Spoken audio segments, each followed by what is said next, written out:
देहाती वकील के एक नए वीडियो में आप सभी का स्वागत है। आज हम चर्चा करने के लिए बैठे हैं पूर्णिया के सांसद पप्पू यादव के बयान के ऊपर। उन्होंने हालिया में बयान दिया है कि 90% महिलाएं हैं जिनका नेतागिरी पुरुष नेताओं के बिस्तर से शुरू होता है। और उन्होंने यह भी कहा है कि बाकी जो मेल पॉलिटिशियंस हैं वो महिला पॉलिटिशियंस को शिकार के रूप में देखते हैं। हाल ही में हाल ही में बिहार राज्य महिला आयोग ने इस चीज को कॉग्निजेंस लेते हुए उनसे जवाब मांगा है 3 दिन के भीतर। आपको क्या लगता है कि महिला राज्य आयोग इस पे कितना कार्रवाई कर सकती है और ये क्या क्या कर सकती है उनके साथ? पहली बात, थैंक यू सो मच, आपने मुझे यहाँ बोलने को मौका दिया। और बिहार कमीशन का ये रोल है कि वो अगर वुमेन के साथ अगर कुछ कह सकते हैं, अगर ऊंच नीच हो जाए या कोई भी क्रिटिकल समस्या है तो उसके लिए वो एक्शन में हेल्प भी करती हैं, लेने में भी। और सामने से अगर कोई सुनवाई ना हो तो वो सामने से भी आते हैं ताकि समस्या दूर हो सके। और जैसा हमारे सीनियर ने कहा, ये क्वेश्चन पूछा कि इसके खिलाफ वो क्या एक्शन ले सकते हैं। उन लोगों ने एक्शन ऑब्वियसली पहले ही ले लिया है।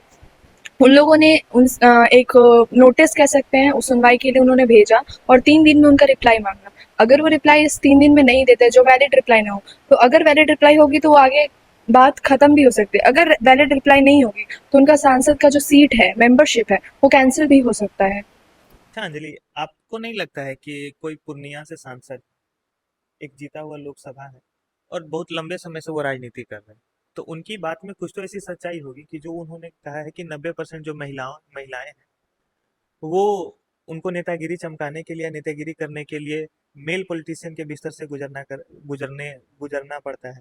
आप इस चीज को कितना हद तक सही मानते हैं? पहले तो ये बात है कि वो किस आधार पे 90% महिला को बोल रहे हैं कि वो राजनीति में बिना पुरुष के मदद से आ नहीं सकती है। यहाँ कई सारे उदाहरण हैं, जैसे हमारी प्राइम मिनिस्टर जो खुद एक वुमेन है, रह चुकी है, इंदिरा गांधी। वो खुद अपने दम पर, अपने स्ट्रेंथ पे ये देश को चलाई थी। आगे क्या हुआ क्या नहीं हुआ तो आप सबको पता है। बट ऐसी बहुत सारी महिलाएं हैं जो अपने संघर्ष करके, अपने दम पर नेता नेता पॉलिटिक्स में घुसती है और अपने एरिया का, अपने स्टेट का डेवलपमेंट करती है। Not only for women, but वो सबको लेके चलती है। तो वो जो उनका जो स्टेटमेंट है वो तो ओवरऑल पूरा डेरोगेटरी है। और वो किसी तरह से अगर प्रूव कर सकते हैं तो करके दिखाए कि 90% महिलाएं मेल में ना लीडरशिप के थ्रू ही है ना पॉलिटिक्स में घुस सकती है। ये एक तरह से पूरे महिला जो राजनीति है उस पे है ना एक लांछन है, और एक तरह से बहुत बड़ा ब्लेम लगाया जा रहा है। और उनके रेपुटेशन, उनके रिस्पेक्ट, उनके इज्जत पे बहुत बड़ा एक बड़ा सवाल उठा है, जो कि बहुत खराब माना जाता है। अगर ऐसे ही लीडरशिप और ऐसे ही पॉलिटिक्स चलेगा तो किस तरह से देश चलेगा वो आप लोग देख ही सकते हैं, जहाँ पे महिला को इज्जत और सम्मान नहीं दिया जा रहा है। बिल्कुल सही बात है। अगर आप इस तरह का एक अच्छा नेता बयान देता है तो उसका इम्पैक्ट है कि आने वाले जनरेशन पे पड़ेगा। अब कोई ऐसी महिला है जो खुद के दम पे अगर पॉलिटिक्स करना चाहती है, अगर वो थोड़ा सा भी समय के लिए अगर मान ले कि इन चीजों में हमको अपना इज्जत बेचना पड़ेगा, तो वो सच में आने वाले समय में इस तरह में पॉलिटिक्स में पार्टिसिपेट नहीं करेगी। जो स्पिरिट ऑफ द कॉन्स्टिट्यूशन का सबसे ज्यादा हनन होगा। हमारा संविधान निर्माता तो यही चाहते थे ना कि हाफ ऑफ द पॉपुलेशन जो है वो भी हाफ ऑफ द तरह की रिप्रेजेंटेशन करे। अच्छा मुस्कान, आगे का सभी नेता लोग तो नारी शक्ति की बात करते हैं। अभी जैसे विमेन रिजर्वेशन बिल आया, तो जिसपे पक्ष विपक्ष सभी लोगों ने हाथ उठा के विमेन्स के सपोर्ट में, समर्थन में अलग अलग तरीके से समर्थन दे रहे थे। लेकिन फिर एक इस तरह का बयान आता है। क्या सच में जो मेल पॉलिटिशियंस हैं वो चाहते हैं कि विमेन्स पॉलिटिक्स में आए और अच्छे विमेन्स आए जो अपने दम पे पॉलिसी मेकिंग में पार्टिसिपेट करें? आप इस चीज को कितना हद तक देखते हैं? सबसे पहले तो थैंक यू मुझे ये अपॉर्चुनिटी देने के लिए। इस सवाल का जवाब देना चाहती हूँ मैं। अ, मेरा जो ओपिनियन है वो ये है कि अगर सच में लीडर्स मानते तो वो बिलीव करते हैं कि अगर वुमेन उनको पूरा रोल मिलना चाहिए, पार्टिसिपेट करना चाहिए, डिसीजन मेकिंग में उनको भी भागीदारी बनाना चाहिए। बट वो सिर्फ बोलते हैं, वो सिर्फ पेपर पे रहता है, वो सच में हम मुझे अप्लाई करते हुए तो कहीं दिखता नहीं है। और जैसे कि एक मैं एग्जांपल देना चाहूँगी बिहार के थ्रू, जहाँ पे लिकर प्रोहिबिशन जो यहाँ पे हुआ था, लिकर प्रोहिबिशन जो हुआ था, उसका रिजल्ट्स काफ़ी मिक्स देखने को मिला था। स्पेशली वुमेन्स और फैमिली को बचाने के लिए ही ये लाया गया था प्रोहिबिशन बिल।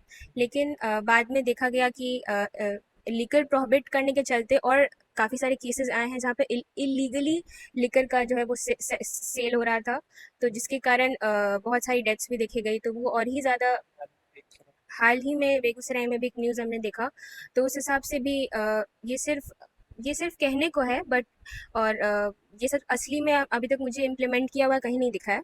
और दूसरा जो भी पॉलिसीज़ या जो भी एडवर्टिजमेंट्स होते हैं महिलाओं के लिए कि ये जो भी प्रधानमंत्री योजना आप कह लीजिए, जो भी आती है महिलाओं के लिए, उनके एम्पावरमेंट के लिए, तो वो सिर्फ एडवर्टाइजमेंट का एक ज़रिया है, सिर्फ पॉलिटिकल पावर में आने के लिए, पोजीशन लेने के लिए।